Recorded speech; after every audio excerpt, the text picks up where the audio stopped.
Bueno, ok, retomamos. ¿Qué es lo que estamos viendo?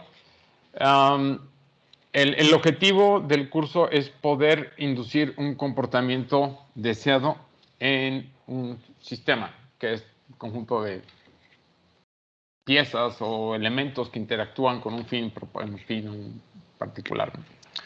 Y eventualmente yo puedo tener, digamos, les platico, creo que nunca se los he platicado. Estuvimos trabajando alguna vez con un médico en medicina donde ellos tenían que, en unos experimentos que hacían con roedores, en la aorta tenían que controlar la presión de manera muy precisa. Y entonces lo que hacían es que estaba la aorta y la aorta pasaba por una especie de arillo donde en medio del arillo había un baloncito. Y entonces lo que hacíamos nosotros era controlar el inflado y el desinflado de ese baloncito para poder controlar la presión de perfusión que se tenía durante el experimento. Y el experimento tenía que tener unos escalones de presión, o sea, que me iban elevando de tantos milímetros de mercurio, creo que es desde 60, 80, 100, 120, y después tenían que ir reduciendo, y esos escalones duraban un cierto tiempo. Bueno, eso lo tenían que hacer con un sistema de control. O sea, al final eso era un sistema de control. Y es como lo que ustedes o lo que queremos diseñar aquí. En este caso, la variable que queríamos controlar era la presión de perfusión, y lo que manipulábamos, fíjense, en ese caso, era muy particular porque nosotros controlábamos el inflado del balón que presionaba la aorta y que eso regulaba la presión. Pero eventualmente lo que hacíamos para controlar el inflado del baloncito, que era una cosa así súper chiquita, era un motor. Entonces, en ese motor lo único que hacíamos era adelantábamos un poquito o quitábamos flujo. Y bueno, el motor se ligaba el motor se ligaba al émbolo de una jeringa. Entonces, el émbolo lo que hacía era inyectar, aumentaba presión, quitaba, disminuía, y entonces lo que hacíamos era controlar, en este caso, el motor, que era la variable manipulada, el voltaje del motor, que a su vez controlaba el fluido hacia el baloncito que estaba sobre la aorta. Este es un ejemplo bastante padre. De hecho, los que le tengan interés, se hizo una publicación y es de la IEEE y quedó muy bien. Entonces, está muy interesante por si alguien quiere ver qué se hizo en ese caso. Bueno, en uno de los primeros puntos que ustedes necesitan es primero entender cómo se comporta la variable manipulada y la variable controlada, es decir, cómo afectan los cambios de la variable que manipulo a la variable que quiero controlar. Esa manera de entender lo vamos a hacer a través de modelar físicamente la interacción que existe entre la variable manipulada con la controlada. ¿Sale? Y ese es el objetivo de este capítulo. Emplear las leyes de la física para poder llegar a ese modelo que, no, acuérdense, un modelo es una representación de lo que ocurre en la realidad a través de un cierto lenguaje. En este caso es un lenguaje matemático. ¿Ok? Ok.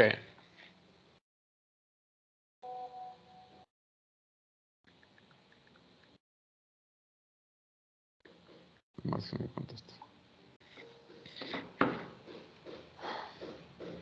Bueno, entonces lo que queremos es encontrar esa representación, y básicamente vamos a tener tres pasos, ¿ok? Y eso creo que es lo que les quiero dejar ahorita como punto inicial de la sesión. Necesitamos primeramente, bueno, vamos a trabajar en el tiempo, vamos a tener experimentos que están cambiando en el tiempo. La forma como vamos a representar ese sistema va a ser a través de ecuaciones diferenciales. ¿Ok?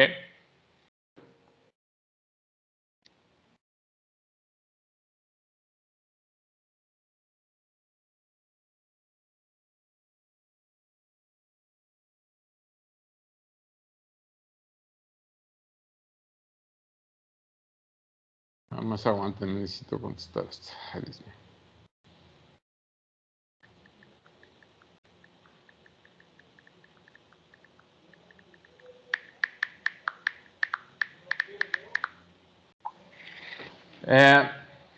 Y bueno, esto es a través de ecuaciones diferenciales que lo que me va a relacionar son esas variables.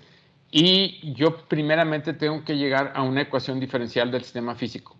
Por eso es que los atormentamos con esos cursos de ecuaciones diferenciales que ven por ahí de, híjole, ¿cuánto? Cuarto, quinto semestre. Porque son vitales para después representar los sistemas físicos. Porque las variables cambian en el tiempo. Entonces, al cambiar en el tiempo, dependen de derivadas integrales. Bueno, ya que tenemos la ecuación diferencial, lo que sigue es poder expresarlo de una manera que sea más amigable para el trabajo que vamos a hacer subsecuente, que va a ser el diseño de las estrategias de control. Y eso lo vamos a lograr a través de dos perspectivas. Una es la función de transferencia, que es la relación de la transformada de Laplace de la variable que controlo entre la variable que manipulo. Es un cociente de dos polinomios. Y lo que yo les decía en la clase anterior es que no perdieran el enfoque de que esta razón de dos polinomios en realidad lo que representa es una ecuación diferencial. Es una forma diferente de verlo, pero al final es una ecuación diferencial y eso es lo que es en la práctica.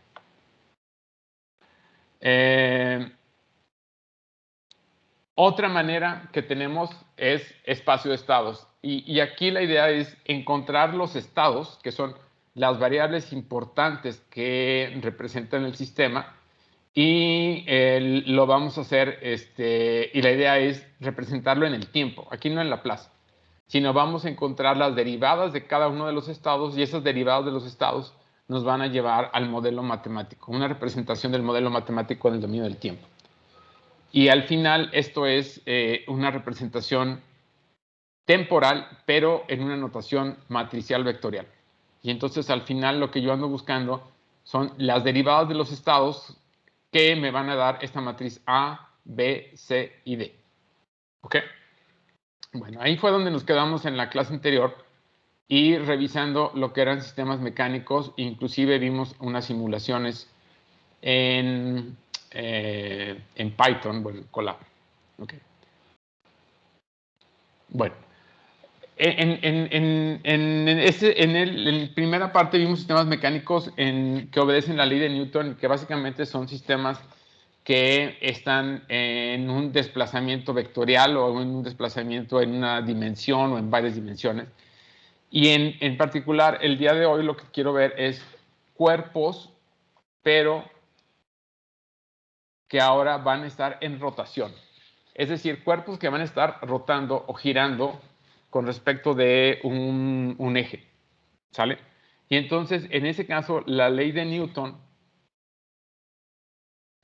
toma una representación particular que es igualmente, o sea, en lugar de tener la sumatoria de fuerzas es igual a la masa por la aceleración del cuerpo, aquí lo que vamos a tener es la sumatoria de los pares o los momentos de torsión en el elemento que está rotando, tiene que ser igual al momento de inercia por la aceleración angular. Es decir, la aceleración en la que está girando. ¿Ok?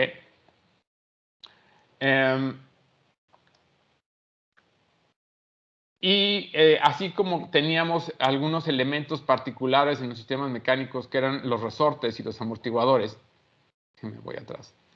En el resorte tenemos que la fuerza es proporcional al desplazamiento y en el amortiguador la fuerza es proporcional a la velocidad.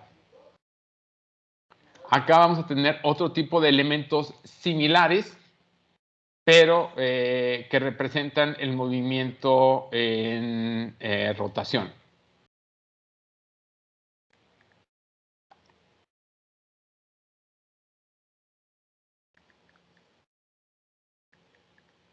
¿Ok?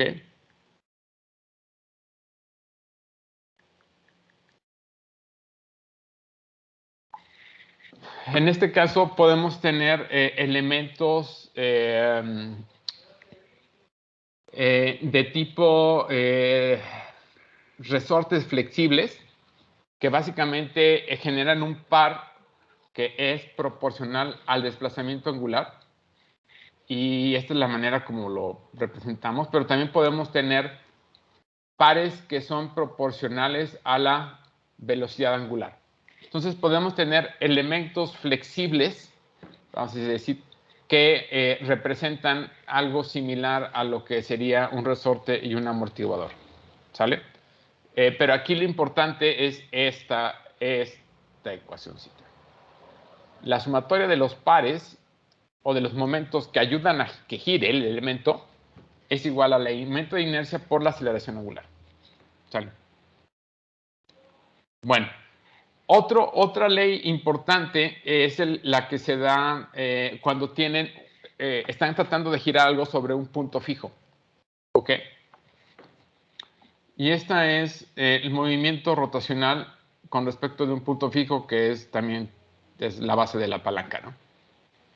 Y en este caso, la sumatoria de los pares que ayuden a mover el objeto, esto tiene que ser igual a la fuerza por la longitud que tenga el punto pivote en el que se están rotando. ¿Ok? Entonces, esto lo que les dice también es que entre más largo sea la palanca, pues es el principio de la palanca, pues más fuerza van a ejercer. O el par rotacional va a ser mucho mayor, que es básicamente la idea. Entonces, aquí... El concepto del torque, ¿verdad? Sí, exacto. Ok. El par o torque es lo mismo. ¿Sí? Tómenlo como sinónimos. Entonces, en este caso, si hay varios pares o torques actuando sobre la misma palanca, pues es la sumatoria de esos pares o torques es igual a la inercia por la aceleración angular que tome ese elemento que se está moviendo. ¿Sí? Más o menos. Bueno, vamos a ver un ejemplo que es muy parecido al ejemplo que vimos del sistema que representaba al auto del sistema de amortiguamiento. ¿Sale? Pero este está basado en un sistema mecánico de los antiguos, vamos a decirlo, porque si esto ya es antiguo, de cómo operaba un disco duro, ¿ok? En el que ustedes tienen, este es el disco, ustedes mueven la base, la idea es que ustedes tienen control solamente sobre el par ejercido en la base, y ese par ejercido en la base movía la parte de la punta de lectura-escritura del disco. ¿Sale? Y unidos tenemos este ángulo aquí y tenemos este ángulo acá, arriba y abajo, y unidos teníamos una estructura flexible que lo que hacía era, al momento de girar abajo, giraba arriba, pero con una cierta flexibilidad, y esa flexibilidad la podríamos modelar como si tuviéramos un resorte y un amortiguador. ¿Vamos bien? Entonces, si se fijan, teníamos dos elementos acoplados de manera flexible y lo que ambos están haciendo es rotando. ¿Ok? Uno le vamos a llamar θ1, que ese es el primer ángulo, el ángulo en la base, y este es θ2, es el ángulo de la cabeza de escritura o de lectura. ¿Ok? El cuerpo de la cabeza de lectura y escritura tiene una inercia que la voy a llamar I2 y la base tiene una inercia que le llamo I1. Y yo tengo un par que se genera a través de un motor, que no voy a modelar el motor, pero voy a modelar el par, que es esta variable tau. ¿Hasta ahí vamos bien?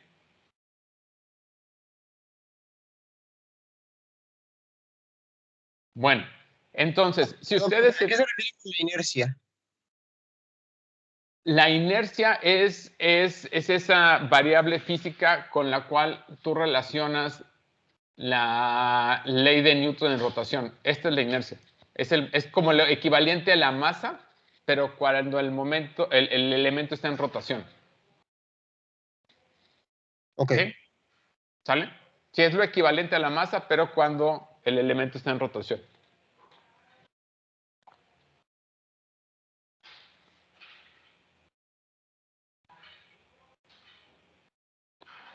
Entonces, digo, es como la más equivalente. Entonces, en la parte superior de la aguja hay una inercia I2 y aparte hay otra I1 abajo. Okay. Bueno, entonces tenemos el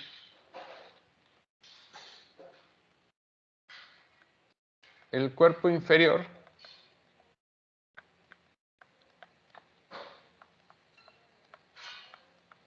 Y el cuerpo superior. Okay.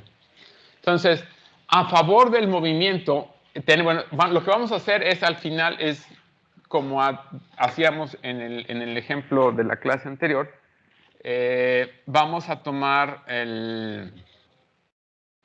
la sumatoria, en este caso, de pares o de torques.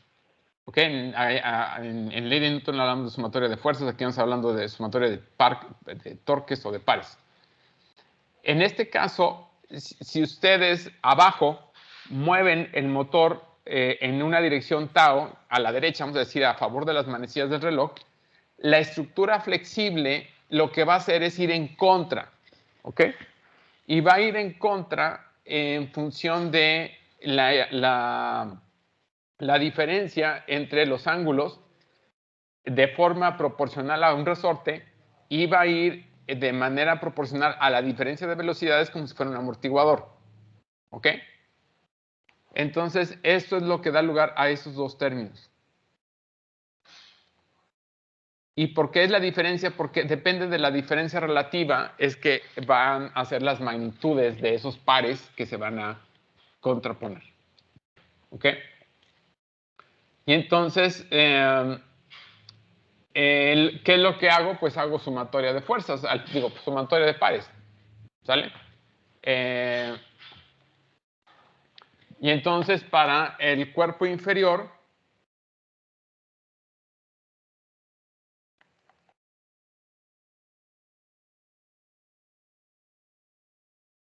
y tengo la segunda ecuación para el cuerpo superior.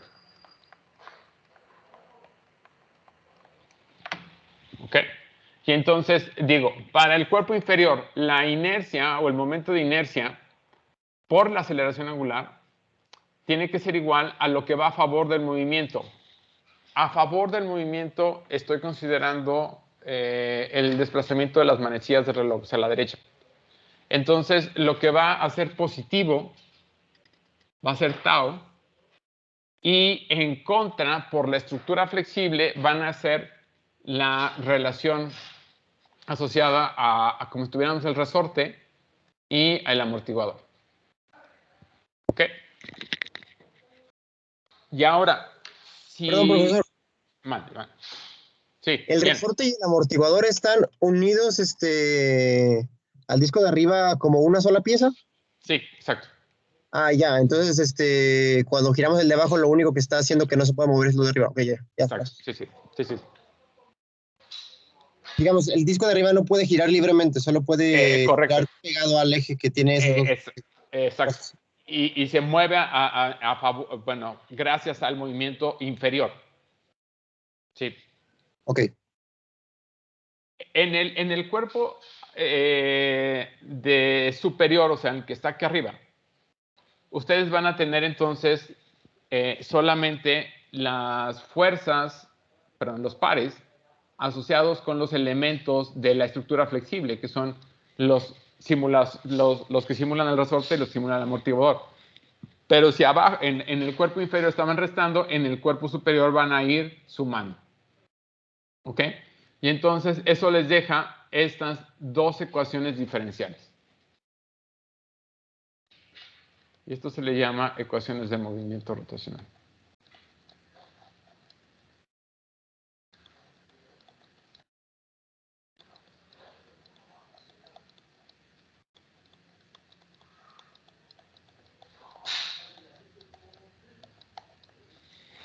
¿Ok?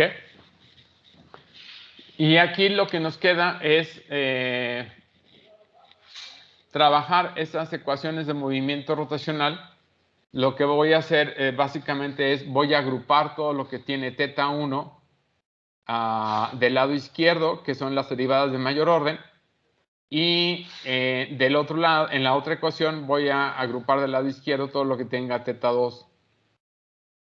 ¿Ok? Y entonces lo que tengo es dos ecuaciones diferenciales de segundo orden.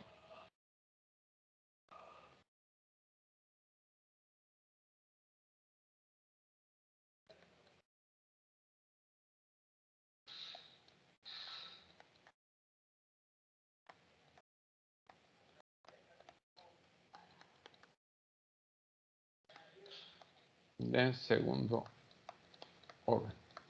¿Sale? Entonces, ya que estoy ahí, lo que tengo que hacer, acuérdense, son dos cosas. Encontrar la función de transferencia y encontrar la representación en el espacio de estados. En la ecuación, para la representación en el espacio de estados, tengo que tomar la transformada de Laplace. Entonces tomo la transformada de Laplace con condiciones iniciales 0. Acuérdense esto. Y voy a asumir que mi salida es el desplazamiento en la lectura de escritura, perdón, en la punta de escritura lectura, que es este punto aquí arriba. Entonces, este para mí va a ser este ángulo que se genera. Esta va a ser mi salida. Este ángulo. Okay.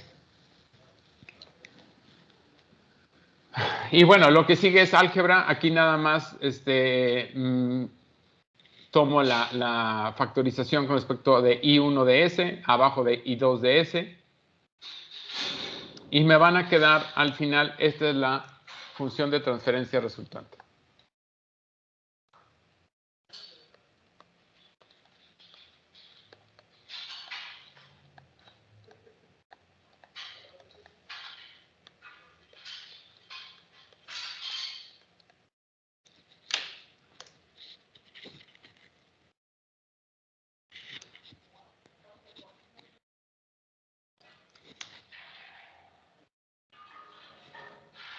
¿Hasta aquí hay dudas?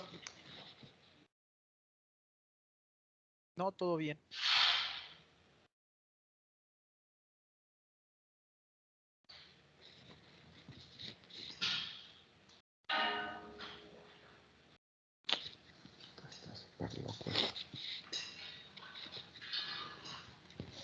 Bueno. Esta es una representación, como digo, de dos polinomios. Lo que podemos hacer también es llevarlo a espacio de estados. En espacio de estados, lo que necesitamos es definir varias cosas. Primero, ¿quién es la variable manipulada? En este caso es el par del motor. Y eso va a ser mi entrada. Tengo que ver cuál es la variable que controlo. Que en este caso voy a considerar que voy a tomar las salidas angulares, aunque podría tomar nada más la segunda sin problema. Y voy a tomar como estados, que es importante, posiciones y velocidades angulares. Entonces los estados van a ser posición del primer ángulo, velocidad del primer ángulo, posición del segundo ángulo, velocidad del segundo ángulo. Y lo que vamos a hacer es, básicamente, de estas expresiones que están aquí, si se fijan, ustedes pueden, de aquí ustedes me pueden despejar quién es la aceleración angular 1. Si se fijan, esto es menos B entre I1 teta 1 punto menos K entre I1 teta 1 más B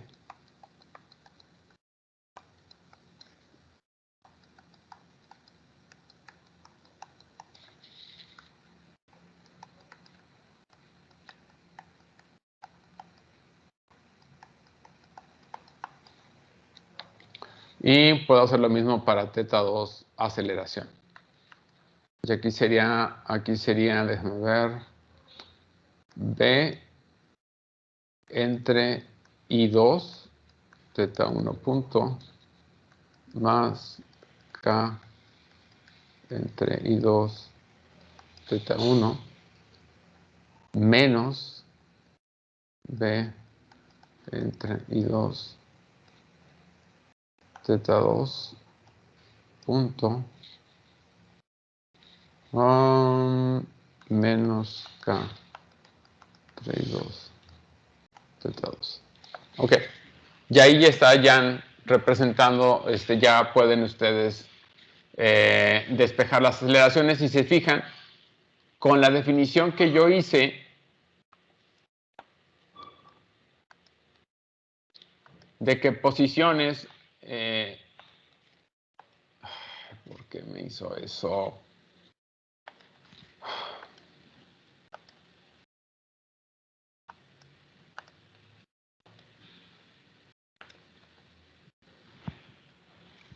Entonces, este sería el estado X1, este sería el estado X2. Aquí se fijan, tendrían X2 punto porque es aceleración. Aquí tendrían X3, X4, y aquí tienen la U, y aquí tienen X4 punto, aceleración. Aquí sería X2, X1, X4 y X3, que son estas ecuaciones que ustedes tienen ahí abajo. ¿Ok? Y que son la representación en espacio de estados, que ahorita la tienen así toda escrita de manera de ecuaciones. Pero lo que voy a hacer es colocarla en una forma matricial. Acuérdense con esta forma de cómo hacemos productos de vectores con matrices.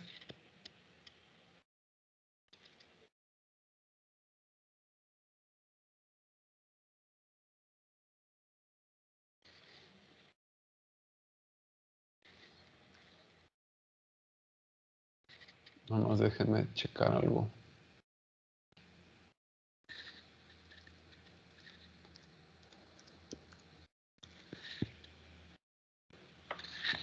Ok. Y al final les queda esto. Y esta es, como tienen dos ecuaciones diferenciales de segundo orden, esto es una matriz de 4×4. Esto es un vector de 4×1. Esta es una de 1 por... Bueno, aquí serían 2×4 porque estoy tomando que tengo dos salidas. Y esto sería de 2×1. Y esto es lo que ustedes colocan en Python, en MATLAB o en Scilab para poder inducir su sistema. ¿Ok? Bueno, hasta aquí no sé si hay alguna pregunta.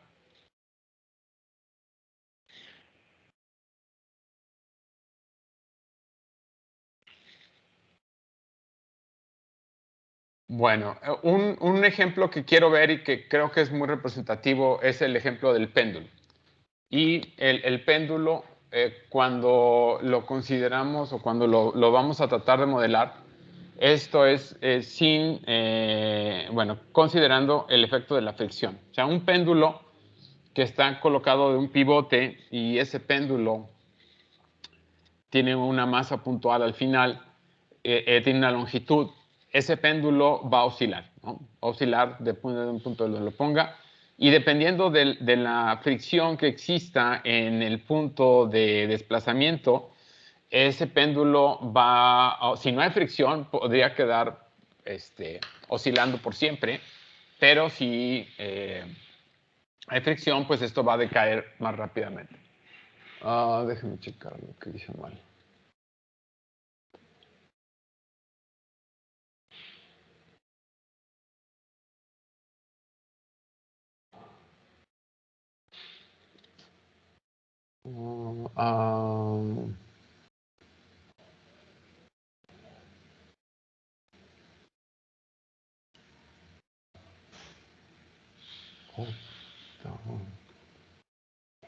Esto.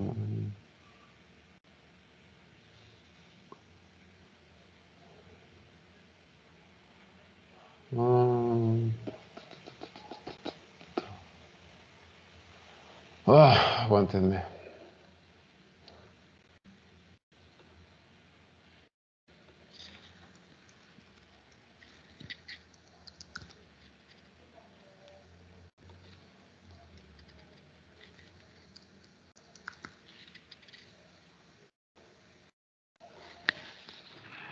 Bueno, tengo entonces, voy a hacer un poquito más grande esto, mi péndulo, que esto es el punto de rotación.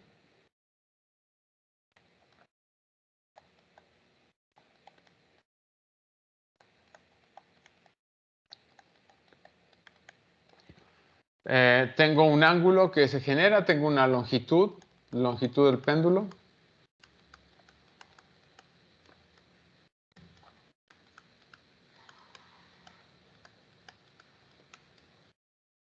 ¿Ok? Tengo una masa y eso va a crear un peso.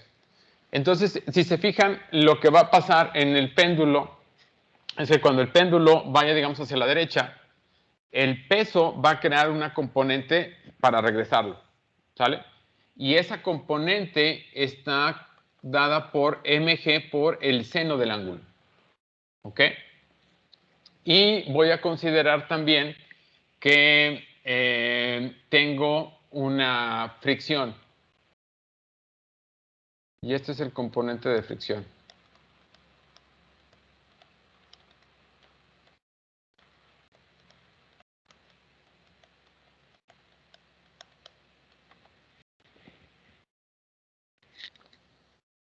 ¿Sale? Bueno. Bueno, en este caso, por la forma como está construido el péndulo, el momento de inercia, o sea, lo equivalente a la masa, es la masa por la longitud al cuadrado. ¿Ok? Y el par que se va a generar por la gravedad va a ser mg. Como está rotando por este punto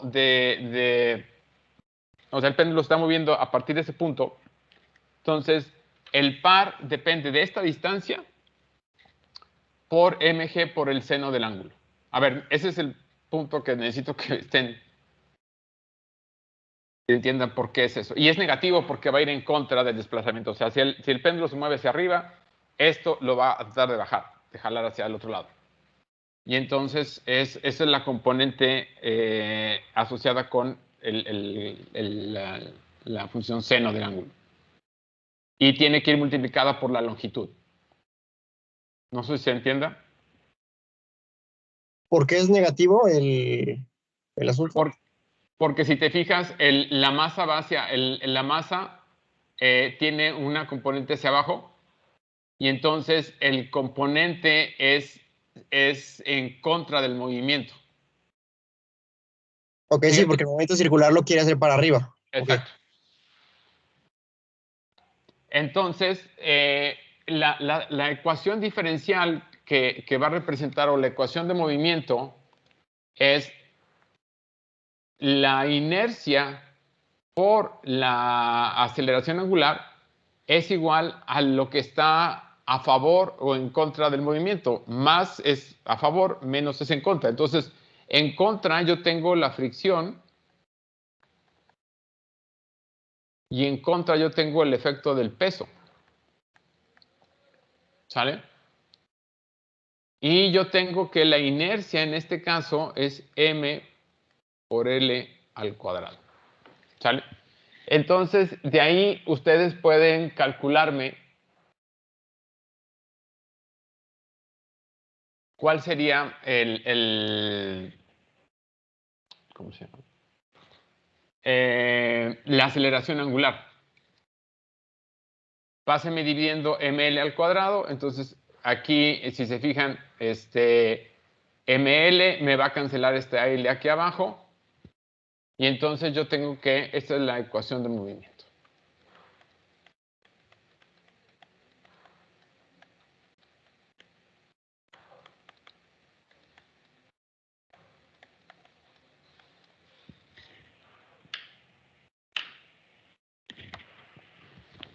¿Sale? Sí. Ahora, esta ecuación de movimiento es muy particular porque dice la aceleración angular es menos b, que es la fricción, entre ml cuadrada por la velocidad, menos gravedad entre longitud por el seno del ángulo.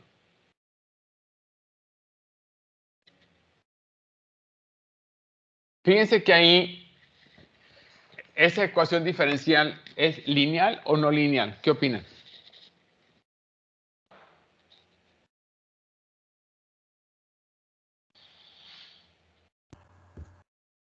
La ecuación diferencial, dice.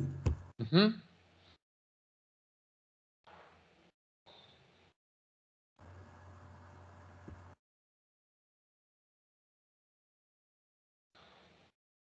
Es que lo del seno es lo que se me hace ahí raro. O sea, como que no es lineal. ¿Qué opinan los demás?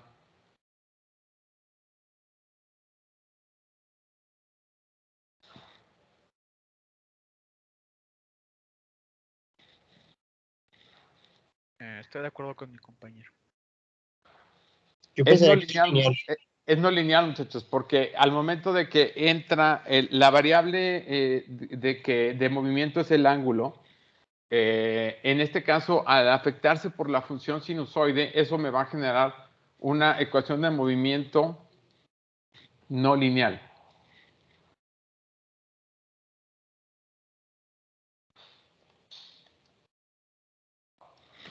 ¿Sale?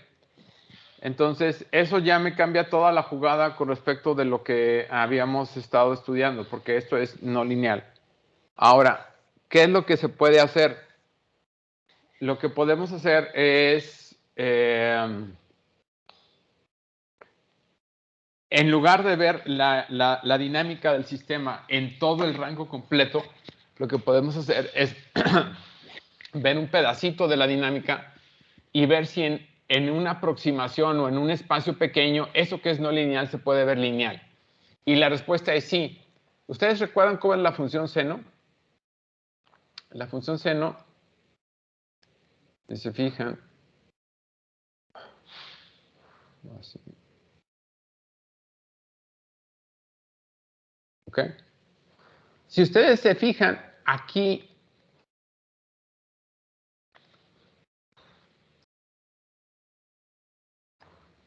cerca del cero,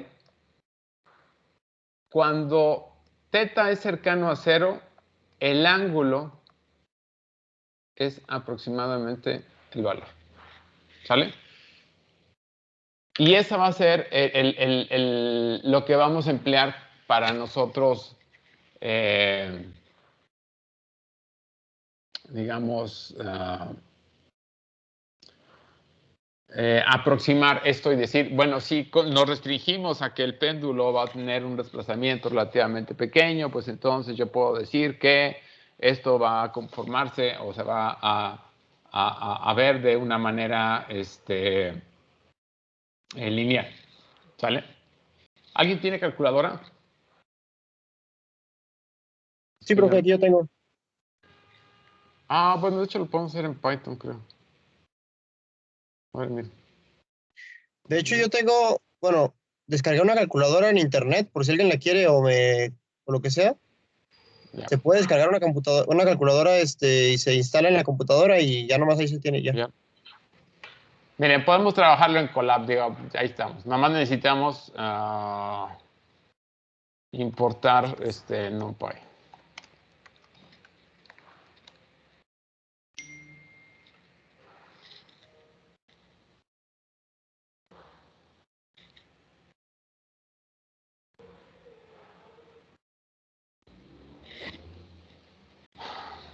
Ok, entonces fíjense. Tengo que poner aquí el print.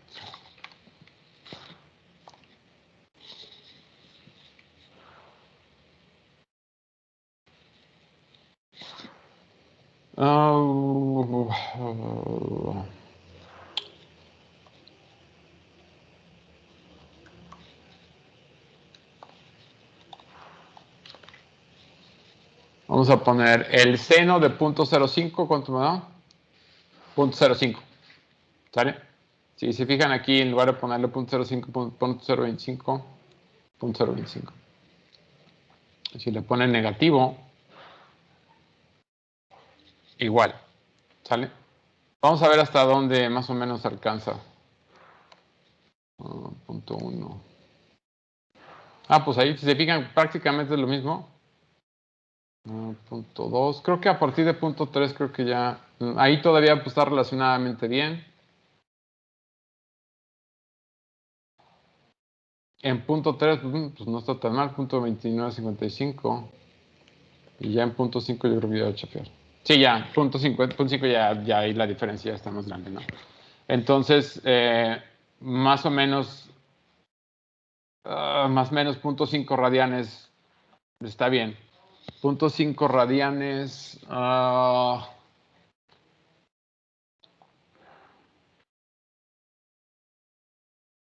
0.5 radianes por 180 entre... Oh, perdón. Voy a poner aquí el print.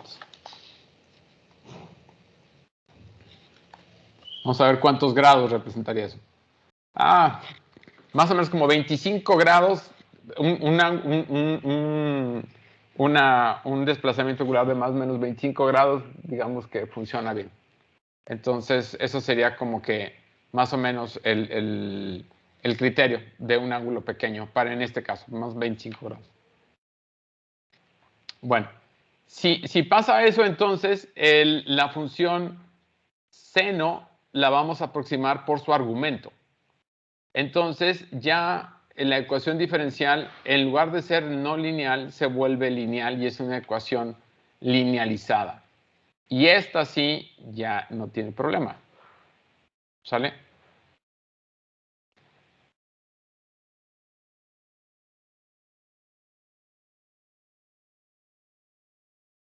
De hecho, si nosotros asumimos, vamos a considerar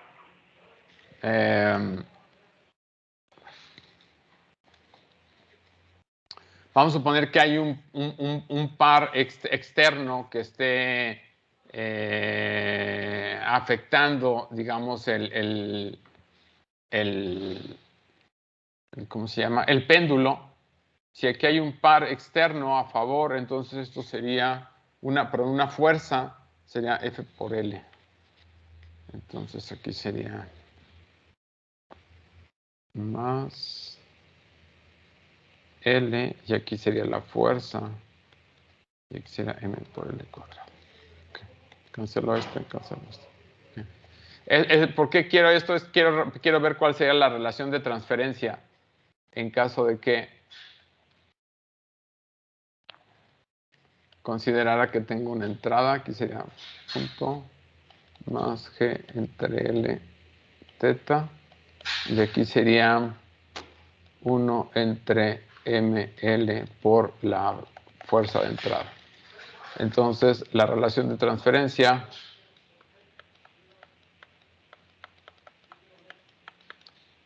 esto sería 1 entre ML, aquí sería S cuadrada más B entre ML cuadrada S más G entre L. Ok, ahí esa sería la relación de transferencia, esa es la función de transferencia, digamos. Si ustedes...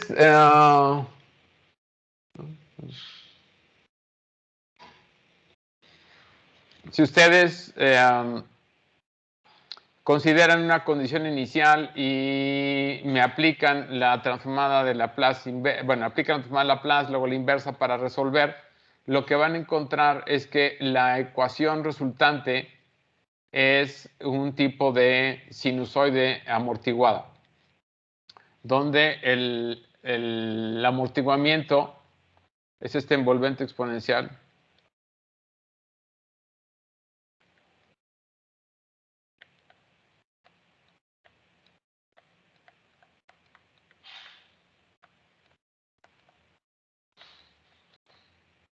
¿Ok? Y van a tener un término oscilatorio.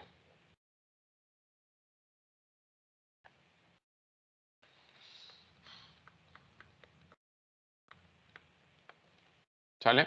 Ahora, lo que quiero que vean es de qué depende el envolvente exponencial. Pues depende del parámetro, este parámetro alfa, que es de la fricción. Si nosotros tenemos un una fricción más grande en el experimento, pues el péndulo va a oscilar más lento, más bien va a decaer hacia el punto de cero más rápido. Y también depende de la longitud. Si es muy grande, también va a decaer rápidamente. Ahora, la frecuencia de oscilación, esto va a depender de los parámetros gravedad, fricción, y en general, si la fricción es pequeña, depende mayormente de la gravedad entre la longitud. Es decir, entre mayor sea el tamaño del péndulo, la frecuencia va a ser mucho más baja. ¿Sale? ¿Sí me cachan eso? Aquí si descartamos este término diciendo que B es pequeño, entre mayor sea L, menor es la frecuencia a la que va a oscilar. ¿Sale? Bueno, no sé si hay dudas aquí. Quiero que hagamos una simulación. Por ahí el archivo que les había colocado de sistemas mecánicos lo actualicé. Entonces aquí nada más hay que descargar la que viene sistemas mecánicos. Descargarla.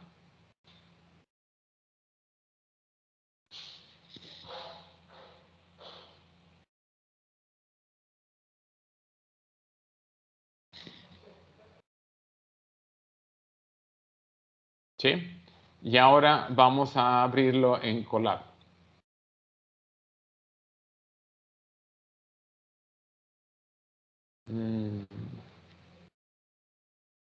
Subir notebook, entonces déjenme ver.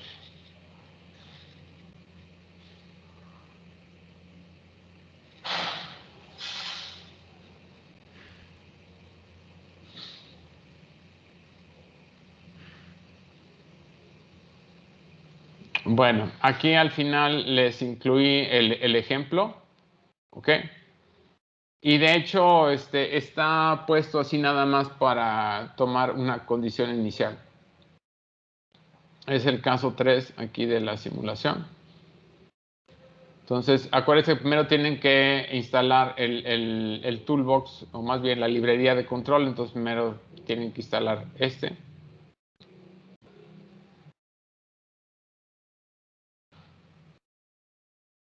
¿Ok? Después tienen que correr este otro para descargar los comandos de control. Y ahora sí, el que necesitan correr es este aquí abajo. Fíjense que aquí voy a considerar... de hecho, había dicho que tendría que ser aquí, ¿cómo? M entre L, ¿no? O bueno, lo voy a dejar así. Aquí, si se fijan, estoy dando de alta esta función de transferencia. Es 1 y luego B entre ML cuadrada más GL entre L. Y aquí le tengo que modificar el numerador para que sea 1 entre ML. Entonces aquí nada más 1 entre M entre L. ¿Ok? Y aquí está 1, B entre M entre L y G entre L. La masa la estoy tomando como 1, la longitud 1, el coeficiente de fricción 1, la gravedad es 9.81. Aquí estoy dando de alta mi función de transferencia, doy de alta el tiempo y estoy dando de alta mi condición inicial. ¿Sale? Y entonces aquí lo voy a correr. Entonces, si se fijan, aquí el péndulo lo que va a hacer es de punto 1, que era mi condición inicial, va a empezar a oscilar hasta que decae hasta 0. Fíjense que si yo aquí el coeficiente de fricción que es B, bueno, primero, ¿lo pudieron correr hasta ahí?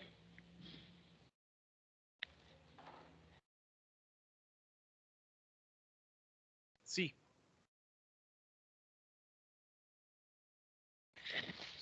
Los demás...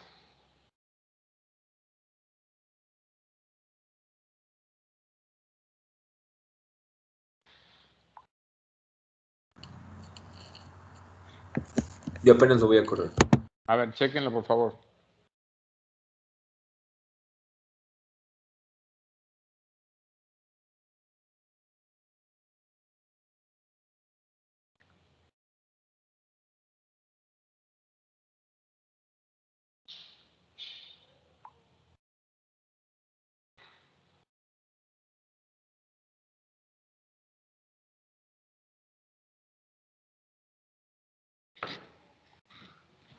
Sí, todo bien.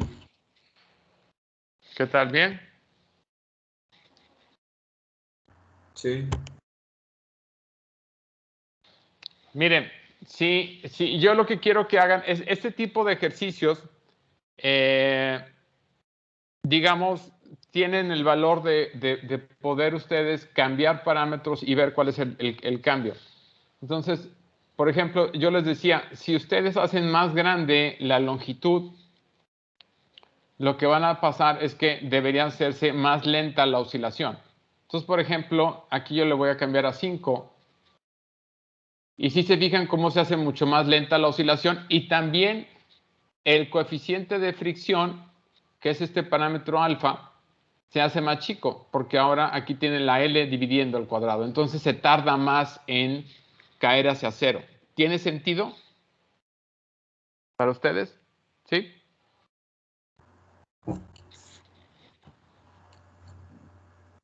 Sí tiene ¿Sí? sentido.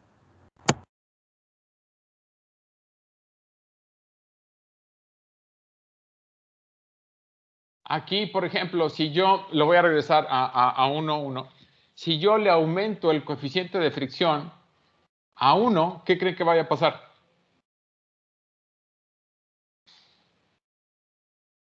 Si se aumenta el coeficiente, se apaga más rápido el movimiento.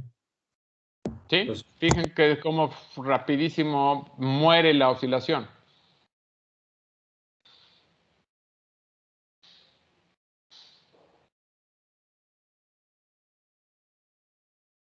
¿Sale? Entonces ahí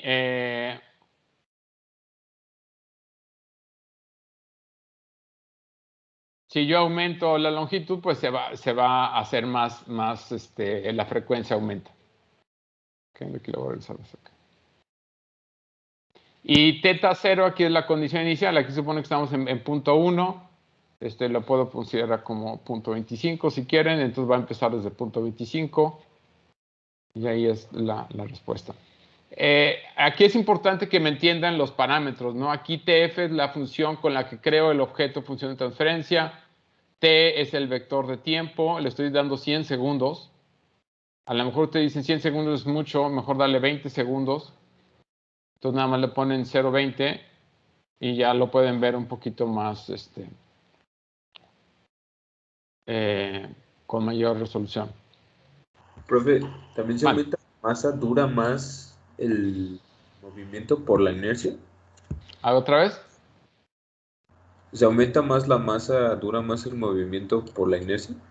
Si aumenta más la masa, fíjate que entonces vas a hacer este coeficiente del envolvente más pequeño.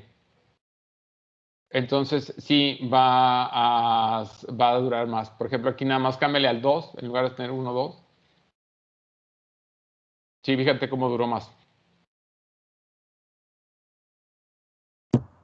Y de Oh, hecho también te va a afectar la frecuencia.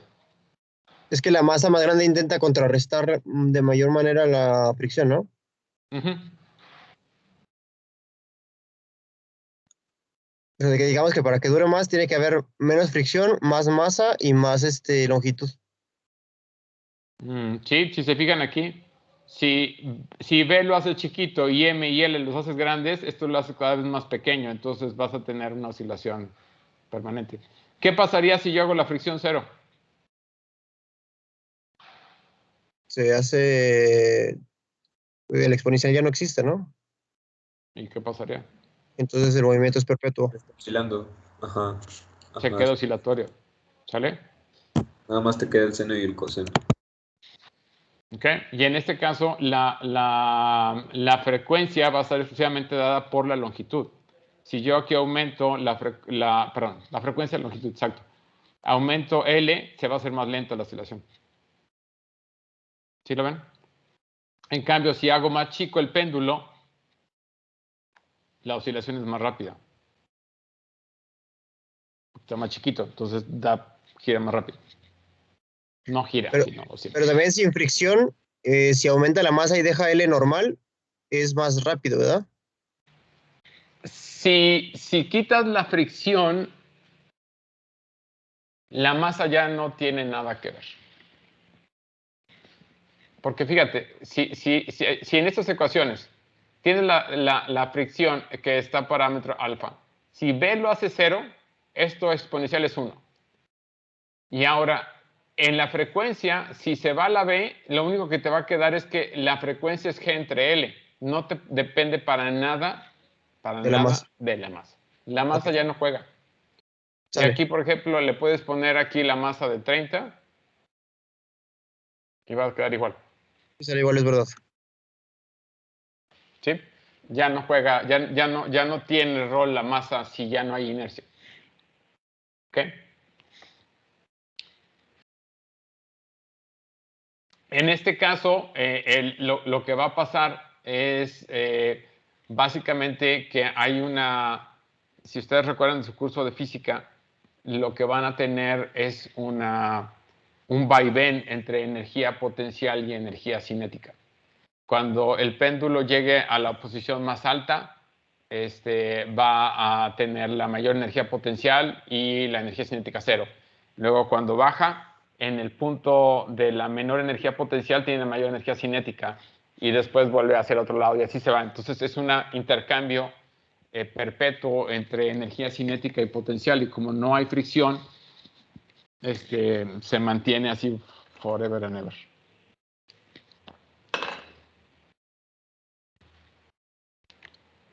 ¿Sí?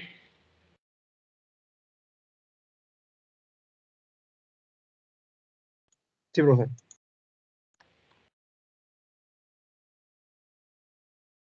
Ah, bueno, aquí está muy chiquito el péndulo, entonces luego cae. Fíjense, aquí si le pongo punto 1, básicamente el péndulo está tan chiquito, tan corto, que inmediatamente cae a 0 y se queda. ¿Sale? Necesito un péndulo más grande para que pueda hacer algún tipo de oscilación. Ok, sí. Ok. ¿Dudas que tengan?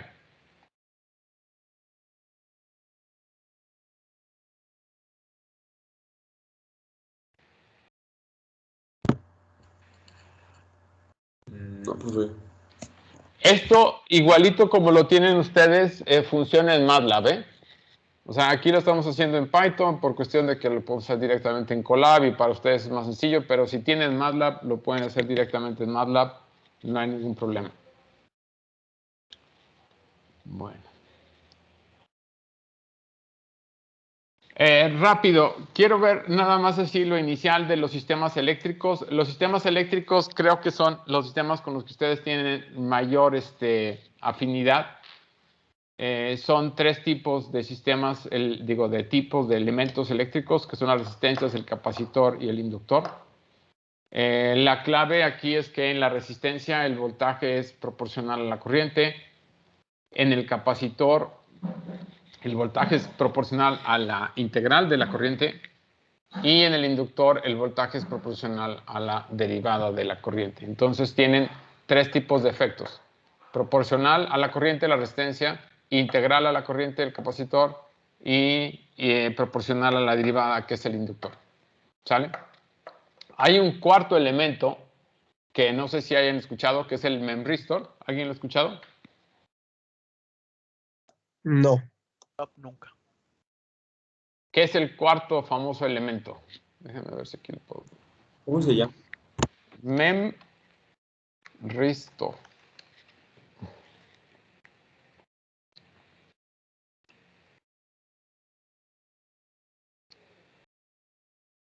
Se supone que hay una relación entre voltaje y corriente, flujo magnético y carga, entre los 4 elementos básicos, que son inductor, resistencia, capacitor, y este es el variable. Aquí lo que te dice es que el cambio de flujo en carga es igual al valor de la resistencia equivalente. ¿Okay? Y ese es el cuarto elemento. Es un elemento con una característica no lineal. Y la forma como se dibuja su símbolo es que está... Bueno, aquí está la figurita. Ok. Flujo, corriente, voltaje y carga.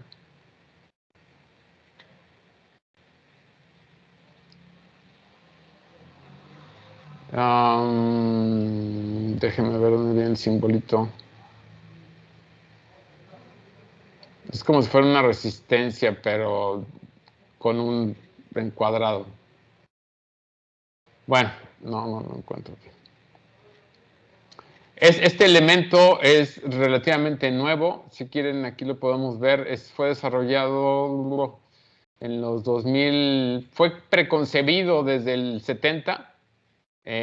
Preconcebido, es decir, que pensaban que se podía hacer. Y fue por un investigador que se apellidaba Chua, que generó un circuito muy famoso que se llama el circuito de Chua, el oscilador de Chua.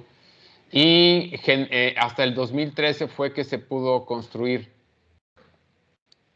Y ahorita, bueno, pues ya hay cosas un poquito más desarrolladas. Y esta es una de los elementos que se piensa que va a ayudar al desarrollo de las memorias, a poderlas hacer mucho más pequeñas y mucho más ágiles de accesar y todo.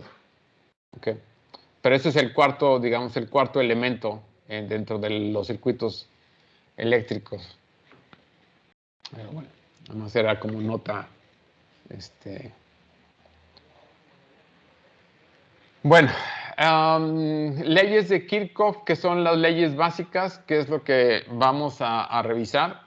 Acuérdense que son dos leyes básicas de Kirchhoff.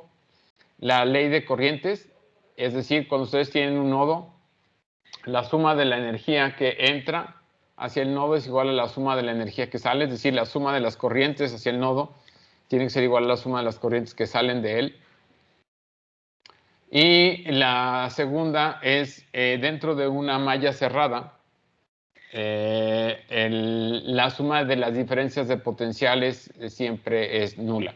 Entonces, si ustedes tienen un camino cerrado y empiezan a sumar las diferencias de potencial, eventualmente eso les tiene que dar cero.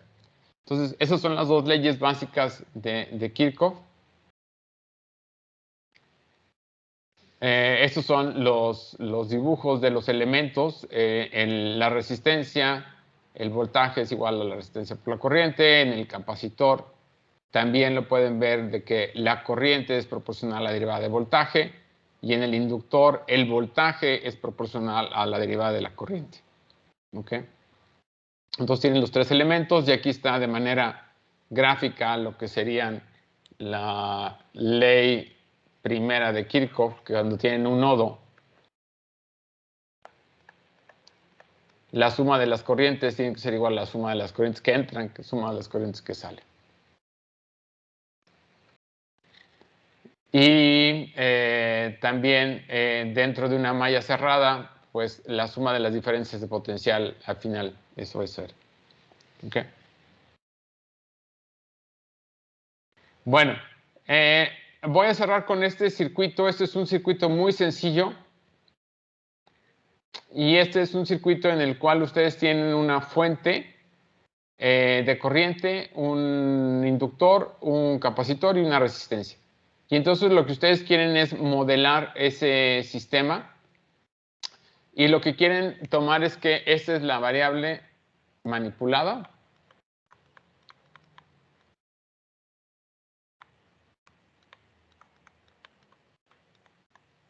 ¿Y la controlada es B0? Y la controlada es B0.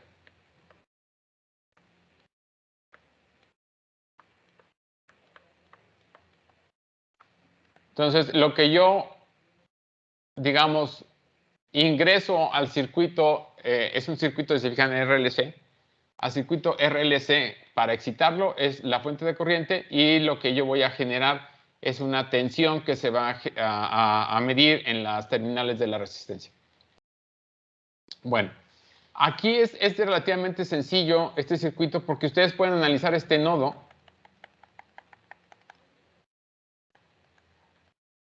Y entonces tienen las corrientes que entran, que es nada más la corriente de fuente, tiene que ser igual a la corriente del inductor más la corriente del capacitor más la corriente de la resistencia.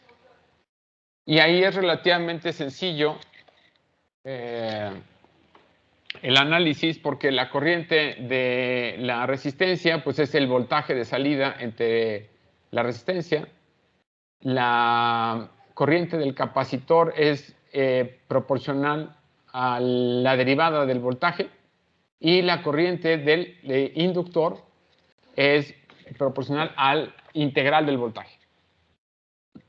¿Ok? Entonces ustedes tienen la ecuación, esta es la ecuación dinámica del circuito.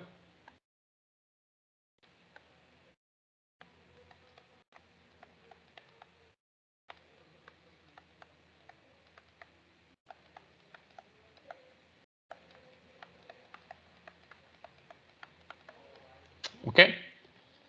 Y lo que pueden hacer es, pues, básicamente tomar transformada Laplace. Acuérdense que la transformada de Laplace de una integral, a lo mejor no lo vimos, pero si yo tengo la transformada de Laplace de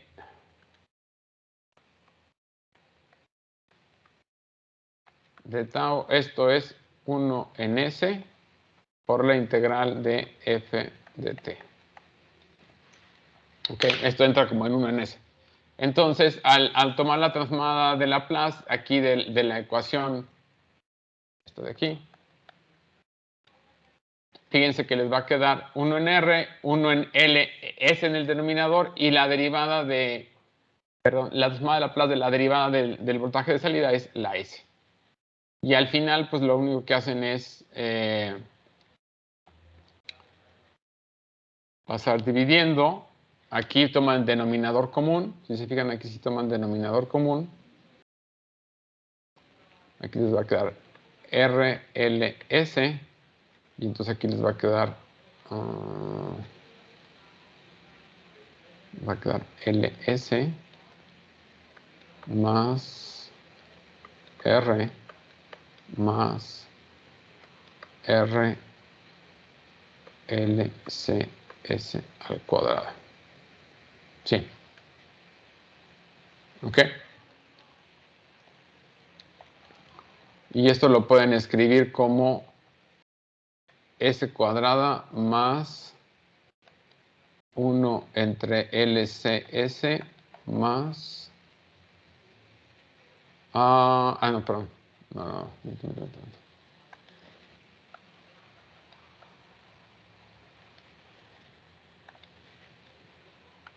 Aquí voy a sacar RLC como factor común y luego lo paso dividiendo. Y entonces esto es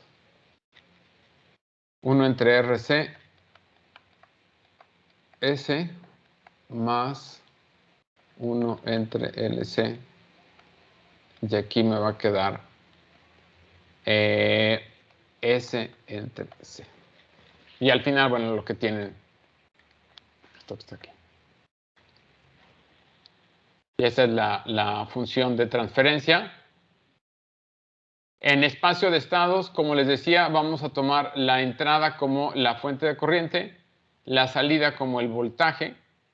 Y aquí, en especial, vamos a tomar dos estados particulares, que van a ser el voltaje de salida y la integral del voltaje de salida. Y eso es para que nos quede más sencillo el desarrollo. ¿Ok? Entonces, los estados van a ser integral, voltaje y voltaje. Entonces, se fijan, cuando derivan x1 van a tener x2. Y cuando derivan x2, pueden encontrar de esta ecuación que está aquí la derivada. Y entonces les va a quedar esta ecuación. Y estas son las dos ecuaciones de estados.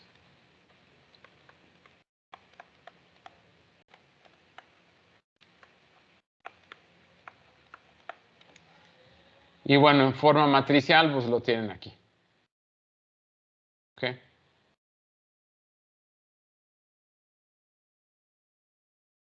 Bueno, hasta aquí quería llegar hoy. No creo que tuve ninguna intervención, no llegó el rector. El